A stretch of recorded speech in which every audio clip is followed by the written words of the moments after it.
Welcome back to MAT1841. Thank you all for bearing with me as we were going through some technical difficulties a moment ago. Let's see, it looks like we have several people in chat and several people here in person. So what did we do last time?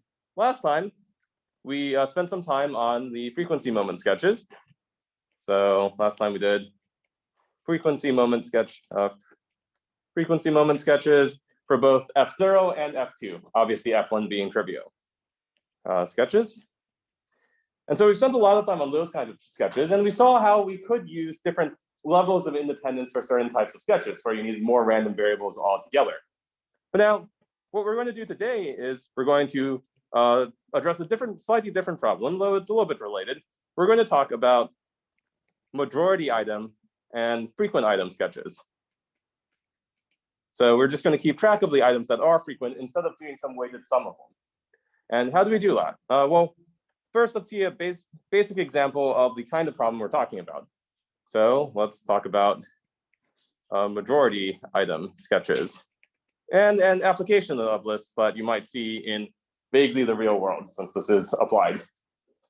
So for example, you have n people voting for m candidates.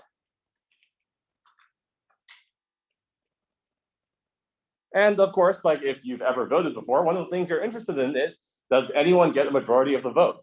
Or do you only have pluralities? And so the question we're asking now is, does anyone get an outright majority? Does any candidate have greater than n over 2 votes? And now the question is, how hard is this to do? Well, one thing you could do is you could keep track of each of the candidates and each of the votes, which is possible when you're just looking at voting in a country the size of Canada. But maybe it's not possible if you're talking about trillions of votes that are just streaming in on some web server because of some other process. And so that's the basic question we're trying to answer. And so let's formalize it and see how much space it takes to answer this question. Does any candidate have a majority of the votes when you have too many votes and they're all just streaming in? So again, we're going to be using our usual streaming setup. So let's A1 through AN in the set from 1 to M be our stream. The question, of course, is to determine if there exists some S in M such that S occurs greater than n over 2 times. And we'll first by claiming a lower bound, which is, so any deterministic streaming algorithm, any deterministic streaming algorithm requires at least the minimum of n or m space. If we require that it always give an answer, let it output if there is a majority element,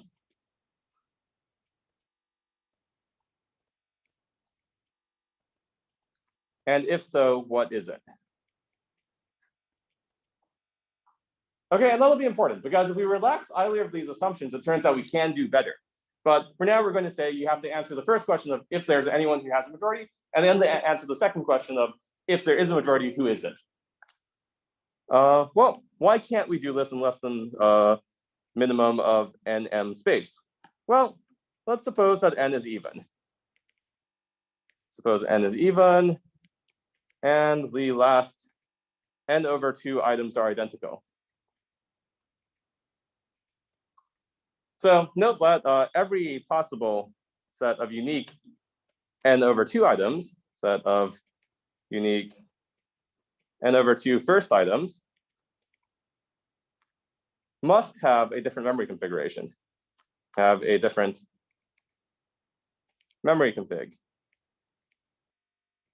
Why is that? Well, it's because, of course, we're determining who the winner is by our last n over 2 votes, right? If the last n over 2 votes is for someone who's in our first n over 2 unique set of votes, well, then that'll be the winner. And if it's not, well, then you might not have a winner because you need strictly greater than n over 2 votes. Because otherwise, we can make a mistake. And make a mistake by choosing the subset, by choosing the second half to belong to one subset or the other.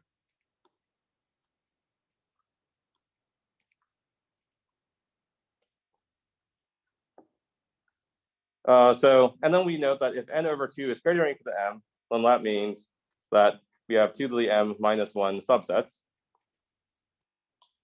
which of course takes log of 2 to the m minus 1, which is order m bits. And if n over 2 is less than or equal to m, then we know that they're greater than or equal to m factorial divided by m minus n over 2 factorial subsets, which means that you need this many memory states, which implies that it's order n bits. Okay, so basically, because we know that the first n over 2 have to have different memory configs for each of the different possibilities, then we just have to count how many different possible subsets those are, and which is bounded by n or m, depending on which one's bigger. Okay, so this means you can't actually do better if you always want an answer. But we can relax that if we're willing to allow some amount of error. Now, there are different types of things you can relax, of course. So like in the previous segment, we were talking about relaxing the accuracy or the accuracy of our approximation, or relaxing the idea that relaxing the failure probability, right? So sometimes you fail, sometimes, and we're doing that with some probability. Here, we're going to allow a different kind of relaxation, which is if that there is no majority element, sometimes allow false positives, but never allow false negatives. So we want to guarantee that if someone does have a majority, you will give the right answer. But if no one has the majority, well, we're going to give, well, any answer is allowed, basically.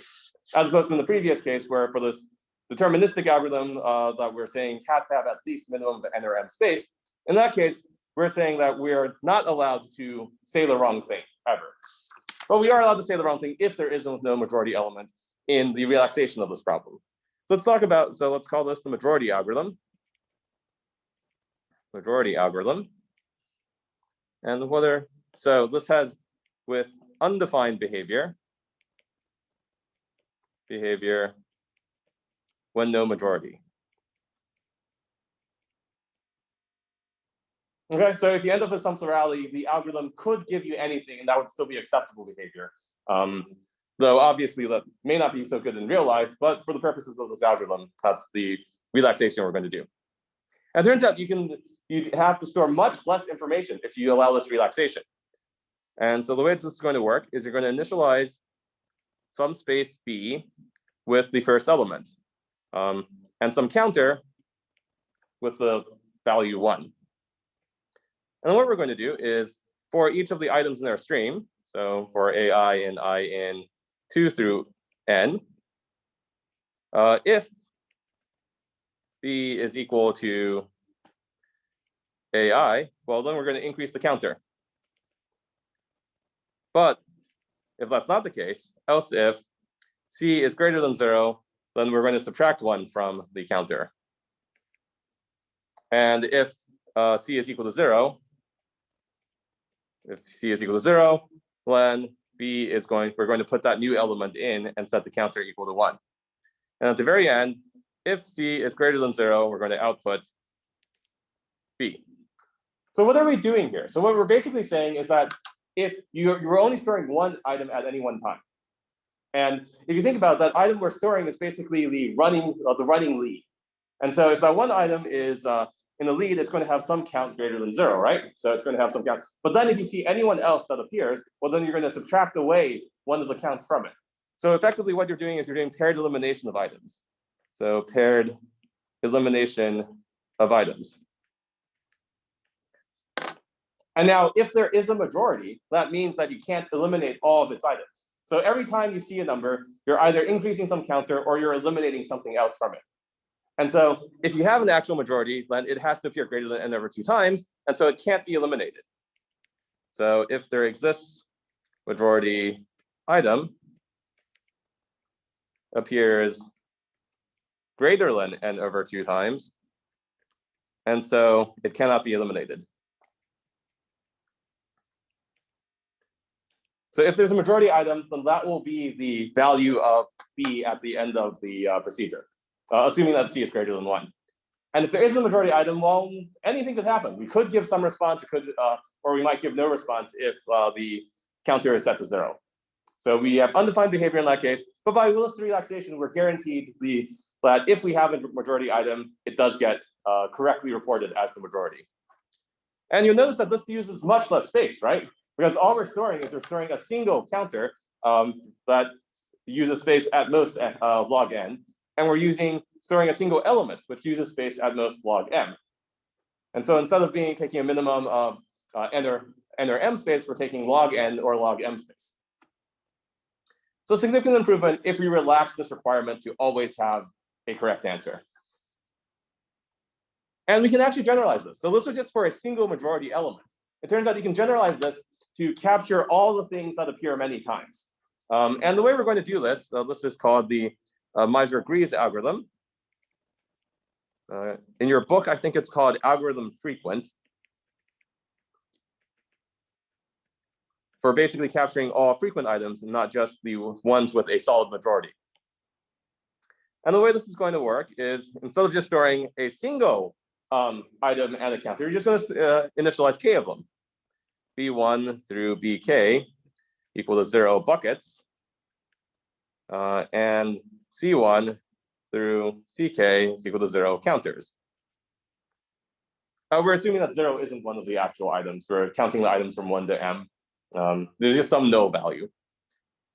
And what we're going to do is for I in n, if there exists some j such that bj is equal to ai, well, then we increase that counter. So that makes sense, right? So if you see an item that is in one of our buckets, you increase its counter. Else, if, and this is our decrement step. Oh no, this isn't quite a decrement step yet. That's in the next else. So else, if there exists some j such that bj is equal to 0, then we're going to store that item in that bucket. So if there's some empty bucket, well, we can put our item in there and then increase that counter. So cj goes to cj plus 1. I mean, it just goes to 1. And else, we decrement. So if there isn't any space in any of our buckets for an additional item, what we're going to do is we're going to subtract 1 from every one of our buckets. So for j in m, cj goes to cj minus 1. And if, actually, wait, I think I meant k for all j. cj goes to j minus 1. And if cj is equal to 0, then bj goes to 0. So if you ever have a bucket that has where the counter goes back down to 0, you empty it out. And then that's an empty space that you can then put in the next item that appears. And let's see, hopefully I got that right. There might be another step where you store something in, but the basic idea is we still do this sort of combined elimination. And so every item either increases one of the buckets or decreases everything. And this theorem is in your textbook. It's not too hard to prove, but the point is that at the end of Misra-Gries, for each bucket, so for each bk, with true count xk, we know that ck is somewhere between xk minus n over k plus 1 and xk. Okay, so that is the range, because you notice that if something is truly in your bucket, it has to be counted at least that many times, and you could have decremented it a bunch of times based on all the other things that come in. And if some s is not equal to bk, so if you have some item that isn't in one of your buckets at the end for any k, then xk is less than or equal to n over k plus 1. So, and this proof is going to be left as an exercise. The basic idea is just count the number of times you have to decrement, and that gives you some bound on the amount of error. Okay, so there are these sort of clever sort of heuristic, well, not heuristic, but the clever algorithmic ways of just storing a few things, and you get some kind of estimate at the end of the day of the quantity you care about. But in some ways, these methods don't really fall into the same category as like the sketches that we talked about. because we're not making use of any sort of hash function. These are completely deterministic once you fix the order of the stream. And you also don't get the nice compositional properties that you get with sketches, where if you take like two different log-log sketches, you can combine them and get the sketch of the combined union. And so you don't get any of those properties. Now, the question is, can you construct a sketch where you do get these kinds of properties? And the answer is yes. And we're going to make use of, so some of you may have heard of the Count-Min sketch, and that's what we're going to discuss today. So this is the Count-Min sketch.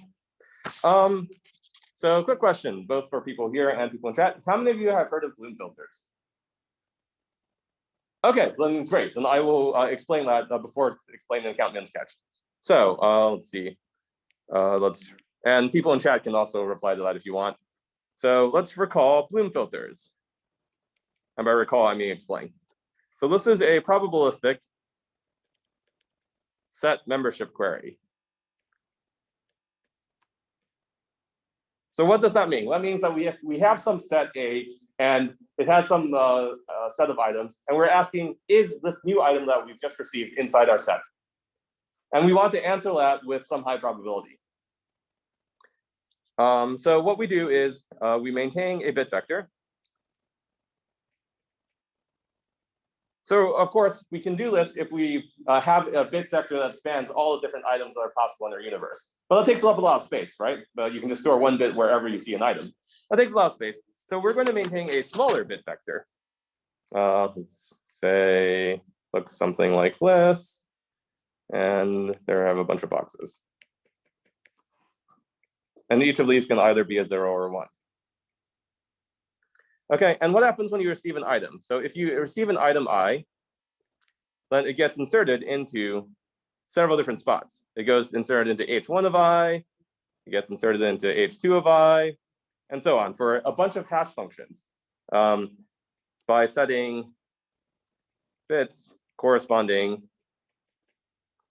to multiple independent hash functions.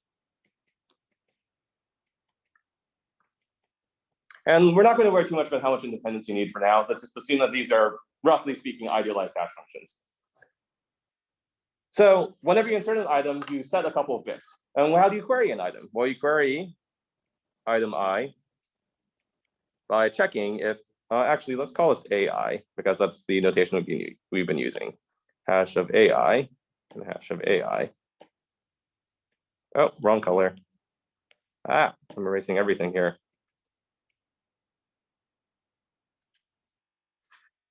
And you query for some item S by checking if the bits,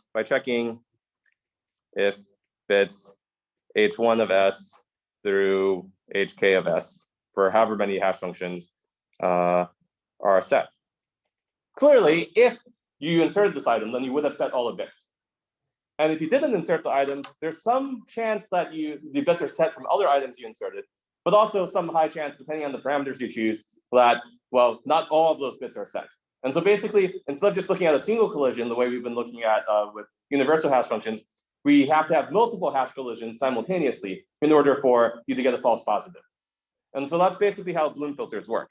And you can do some nice, relatively elementary analysis on how big your bits set needs to be, as well as how many hash functions you need in order to get optimal space usage. So like to minimize the number of collisions.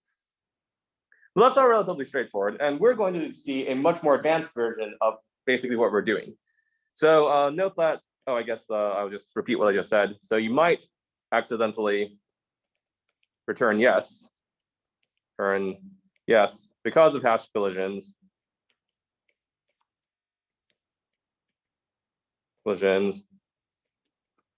But this is unlikely given the right parameters.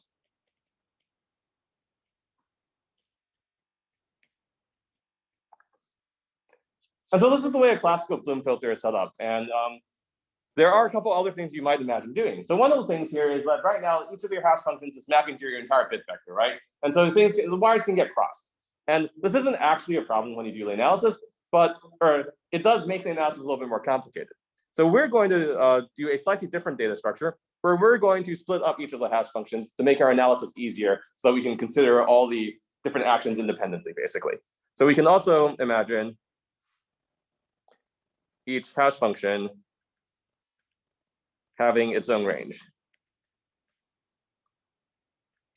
And basically what we're going to do is, instead of just having a big long bit vector, we're going to have a bit matrix.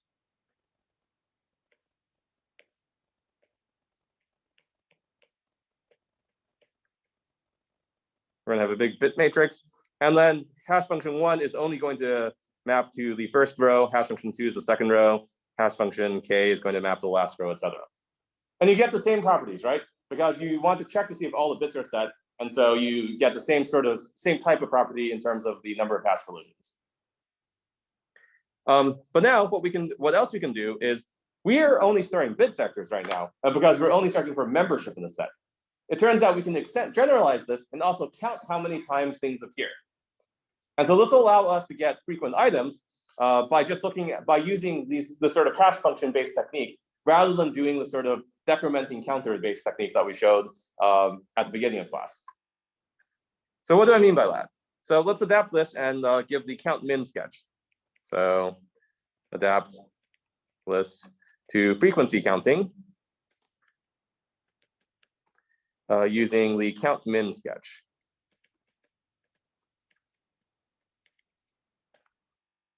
So, well, let's let A1, A2 through AN be, so same screaming setup as usual. And let's let our frequency vector be this vector x. So be the frequencies of each item in M. Okay, and our goal is to estimate x. We want to estimate this frequency vector. And the way we're going to do this is we're going to maintain a T by W matrix of counters. So let me try to keep that on the screen while I draw this. So we have some big matrix of counters. So this is T, and this here is W. And let's call this entire thing C. And so what's going to happen when you insert a single item is you're going to look to see in the first row, the first hash function, where does that map? And so for each row, associate a hash function hj from M to W from a 2-wise family. So we're going to independently draw a bunch of hash functions from a 2-wise family. And then our insertion is going to take the same form as the Bloom filter. So we're going to insert the item I by incrementing all counters C sub j hj of I for j in T. Okay, so what's going to happen is you're going to apply the first hash function, and maybe that goes here. You're going to increment that. You're going to add that to your counter matrix. And then your second hash function goes here, and so on. And maybe your last hash function goes here. And well, what's the output? The output is something called a point query of an item I, which is going to be equal to the minimum over all the different hash functions. So all the different rows of Cj, Hj of I. So note that, of course, if you did insert an item 100 times, well, then all the counters corresponding to that location will have increased up to 100, right? There's some chance that you inserted other items that also incremented those counters, but chances are they didn't. Some other item didn't increment all the same counters. It only incremented some of those counters that it collided with, but not all of them. And so you take the minimum of all the counters that correspond to it, that gives you a good estimate of the actual count of the item you care about. Does that make sense? So what do we mean by that? So what we're going to do is, oh, sorry, let me check to make sure there's nothing in chat. Okay, yep. So what is our claim? So our claim is, if we set our parameters correctly, so how big is this matrix? So if T is greater than log of 1 over delta, and W is greater or equal to 2 over epsilon, then what we have is that the probability that our point query of I is in xi minus epsilon times the norm of the one norm of our entire frequency vector. So just the total number of times things appear.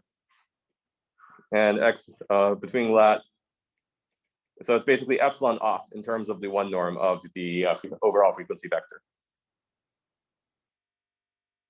And that probability is greater than or equal to 1 minus delta. Okay, so basically what we're saying is that there's some average amount of leveling that's happening in our frequency vector, the same way that happened with our Misra-Gries algorithm, where there's some average that we have to subtract out because that's how much stuff is going into our vector period. And the same thing is happening here, and we actually get an epsilon approximation by just setting the right number of like counters. Is xi the true frequency? Yes, the xi is the true frequency here. Yep. So xi is the true frequency if you stored everything. And so let's prove this.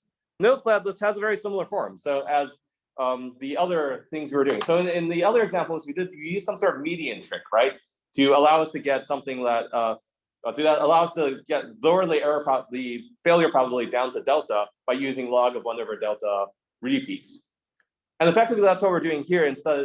Except instead of using the median, we're using the minimum. I mean, median and minimum are sort of similar in terms of operation type, right? One is getting one end of your set of items, the other is getting the middle of it. And it turns out that you can use both tricks sort of similarly to increase the probability of success. So the idea that by taking the minimum here, we're kind of canceling out the redundant like that comes from. Yeah, exactly. So you're somehow canceling out the accidents that might have happened, and which is sort of what you're doing with the median trick as well. You're canceling out the accidents that might have happened from some random item being at the far tail of your distribution. Okay, so what are we doing? So for any j in T, well, Cj Hj of I. Sorry, let me write this a little bit more clearly. Cj Hj of I is going to be equal to xi plus the sum over R such that Hj of R is equal to Hj of I, and R is not equal to I. And what are we taking the sum over? Just each of our xr's. And so then that's equal to xi plus the sum over R not equal to I of delta R xr, where delta is an indicator variable, where delta R is equal to 1 if Hj of R is equal to Hj of I, and 0 otherwise. And this here is, of course, the noise that we get. Whereas clearly, you're going to get all the correct counters, and some amount of noise that gets added because of all the other things that are randomly mapping into the same counter spaces. And well, our analysis proceeds roughly the same way as our analyses for all the previous algorithms we've seen. And it's obviously a little bit different because we're using the minimum instead of the median, but that actually turns out to be even easier to work with in some sense. So what do we get? So the expectation over the noise, basically. So R not equal to I of delta R xr. Well, that happens to be equal to 1 over W times the sum over R not equal to I of xr. What are we using here?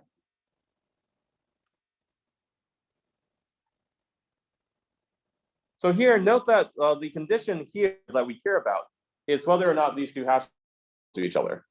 Or I mean, whether when you apply this hash function, two different items accidentally map to the same place.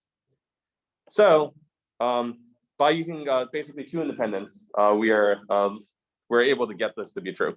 So by the independence of the hash functions that we've assumed. And so when this is less than or equal to epsilon over 2 times, well, the one norm. And that's by the definition of W, which we defined to be that. And of course, the fact that the summation here is all the terms in your frequency vector except for the one you care about. So then by Markov's inequality,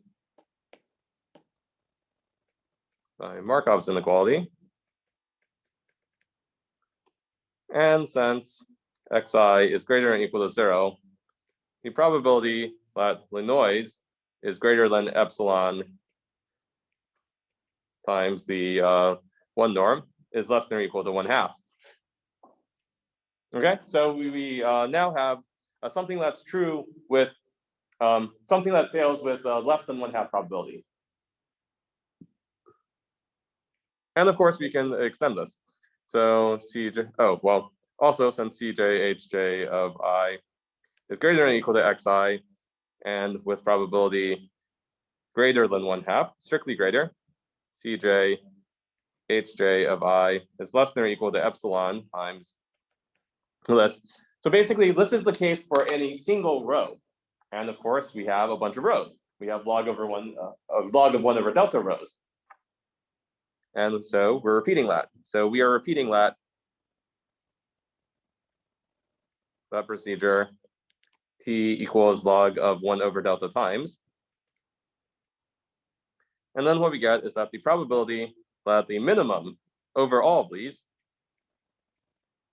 of Cj Hj of t, sorry, of I,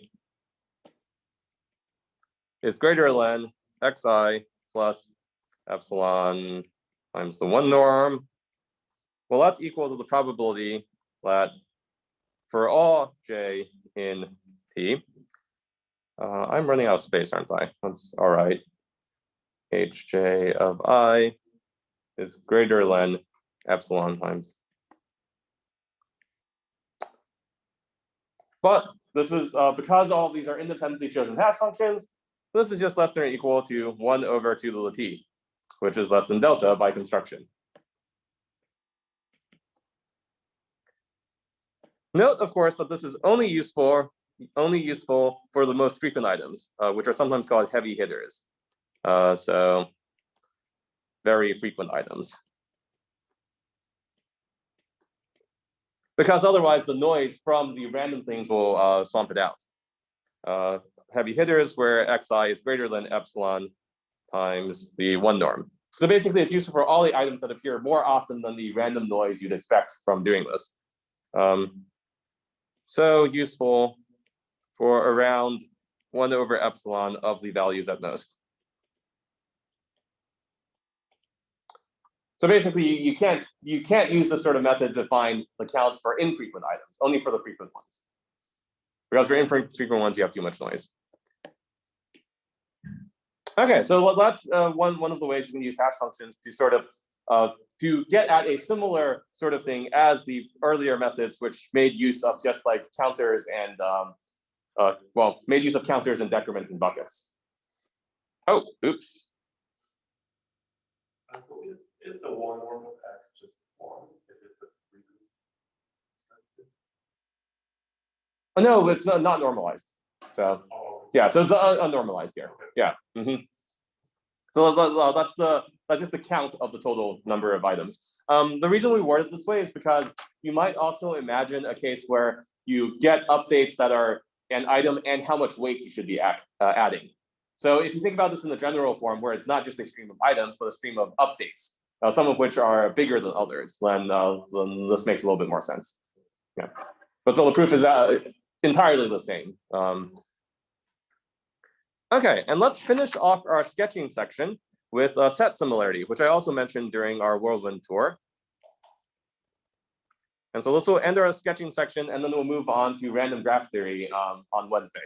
So, which will use many of the same techniques. It turns out that many of the same tail bounds will be used in random graph theory to prove asymptotics, as we've been using in sketching to prove probabilities of success and failure.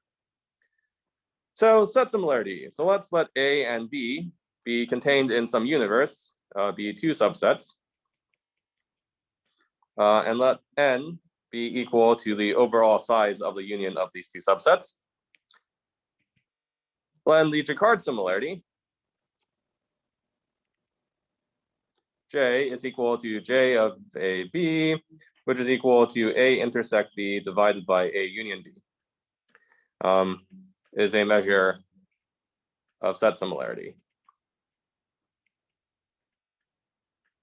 So basically, how much overlap is there as a function of the total size of both sets? And now I'm going to describe the MinHash function in a sort of idealized way, So I'm going to do a much more careful analysis than I did when I was just sort of hand waving, oh, well, you have permutations, you take the smallest item, and then things magically work out. We're still going to do it in a somewhat idealized way, but we're going to see a tiny bit more careful of analysis using the tools we've learned over the last couple of days. It's still not going to be sharp, like you can still do better, but this will just be a simple analysis based on the techniques we've learned. So let's say this is MinHash, and this is still idealized and not tight. One of the things you'll find is that in many of these sorts of proofs, well, we leave a lot of room to because just to simplify things. And if you do a really careful analysis, you can make your bounds a lot tighter. Yeah, so we're going to let HI go from U to, let's call it Q, be independent, uniform, random hash functions. And this is idealized because we're using oracles here, actual random hash functions. It turns out applying the idea of k independence to things like MinHash is actually non-trivial. It turns out that what you need is not actually k independence. You need something called min-wise independence, which we'll see in a moment. So we're going to use random hash functions for I in some range through k. Well, we're going to let delta I be equal to 1 if the minimum over A in set A of HI of A is equal to the minimum over B in set B of HI of B, and 0 otherwise. When we just output, let's call it J hat is equal to 1 over K times the sum from I equal 1 to K of delta I as estimate for J. Okay, so this is the same setup as we described on the PowerPoint. Was it last week or was it 2 weeks ago? I don't even remember, but sometime in the past. Well, let's start with a claim. So our claim is going to be if Q is greater than, say, Kn squared over delta, and K is greater than 2 over epsilon squared delta, then the probability that the difference between J hat and J is greater than epsilon is less than delta. So for the proof, so recall that if HI is a universal hash function, which it is because we've chosen the maximal possible randomness for a hash function, so it's certainly universal, is a universal hash function, then all of HI of X for X in A union B are distinct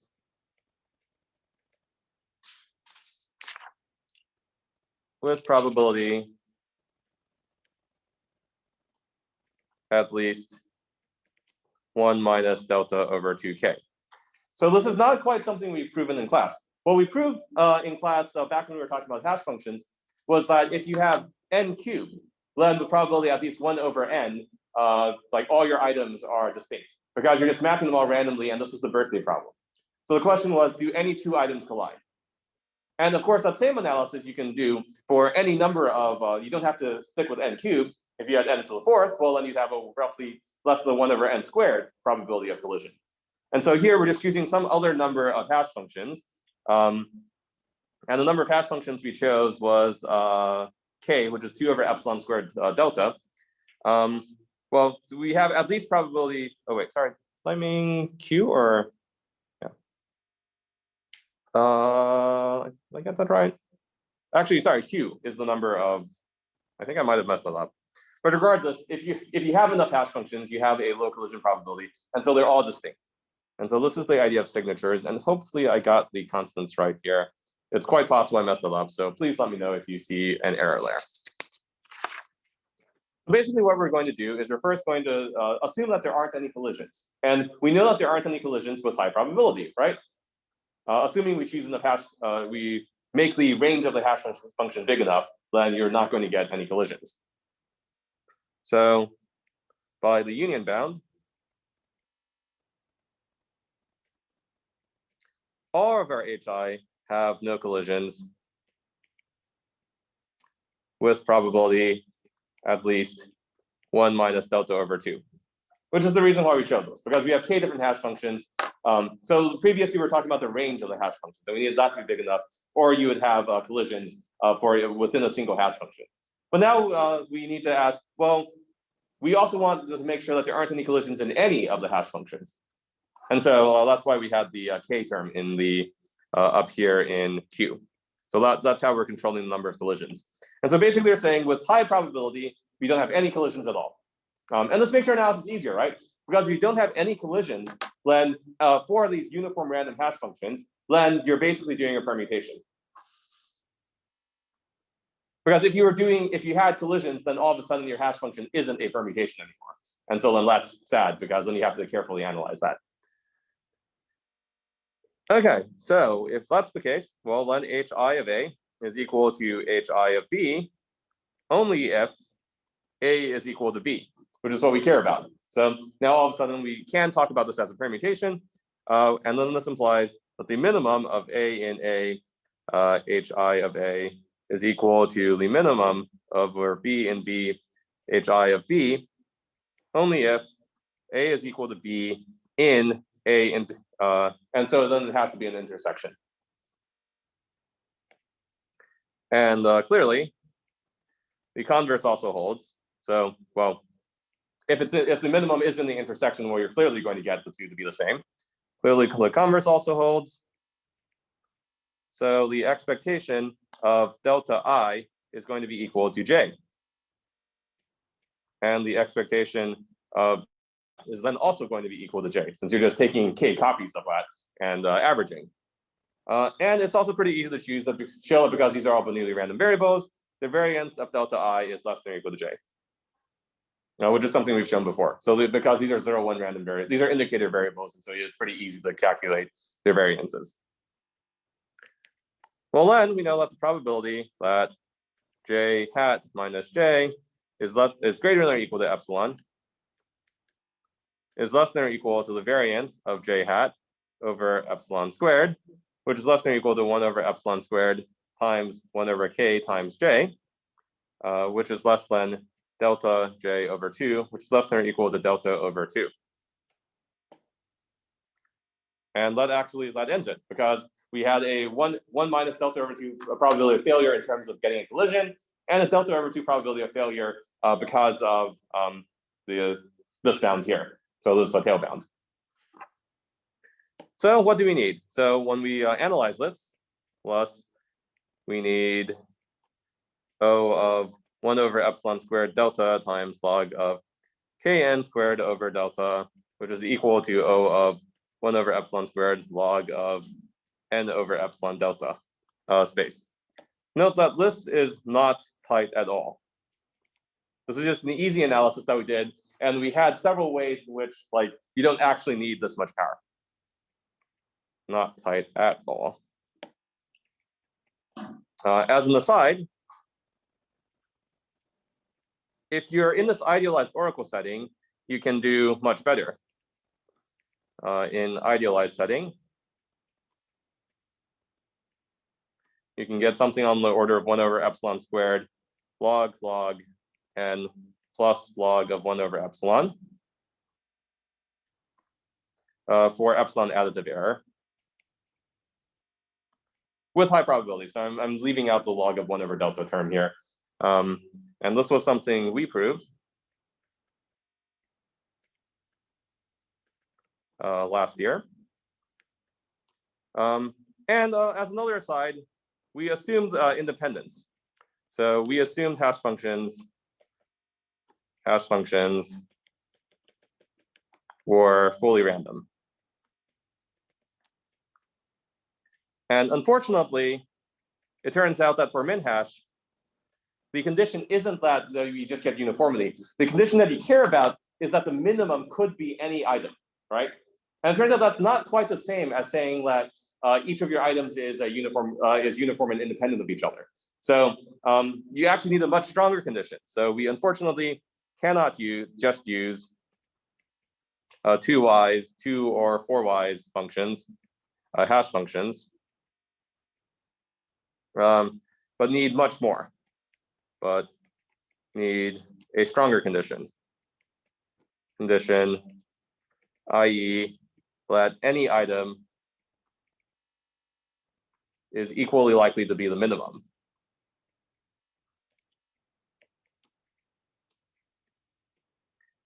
Which you do have if these are fully random, because then any item has that chance. But it turns out that with our construction of these 2y's and 4y's families, that's not actually guaranteed. So you need a new criterion called min-wise independence.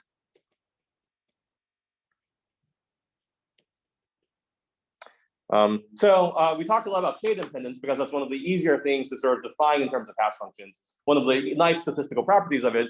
But for some of these more complicated, for some other algorithms, you may need something stronger than just k-wise independence. You might need, in this particular case, something called min-wise independence. And it really depends on what statistical properties of a random function that you're trying to approximate with your hash family. So that's the sort of key here. And it turns out in this case that this is almost achievable. So you can define something that's like we defined almost universal or almost 2y's independent. You can define something that's almost approximately min-wise independent. And this is almost achievable for L-wise independent hash functions for L large enough. What do we mean by that? It turns out that, and this is a result from Fyodor Indyk in 1999. So it turns out that for these sorts of min-wise hashing, it is closely related to k independence, in that if k is large enough, then you get something that's very close to min-wise independence. And that is roughly where I'm going to end the section on sketching. I know we've gone through it really quickly and we haven't gotten to any of, there's so much more that you could learn about sketching. But if you want that, well, you're going to have to find another class that does it, because we're going to take some of these same probabilistic techniques now and move over to just random graph theory and seeing things like phase transitions, percolation theory. So that'll be next Wednesday. And with that, have a happy Thanksgiving, everyone. So I think I'll end there. Are there any questions in chat? Nope, doesn't look like it. Bye, everyone.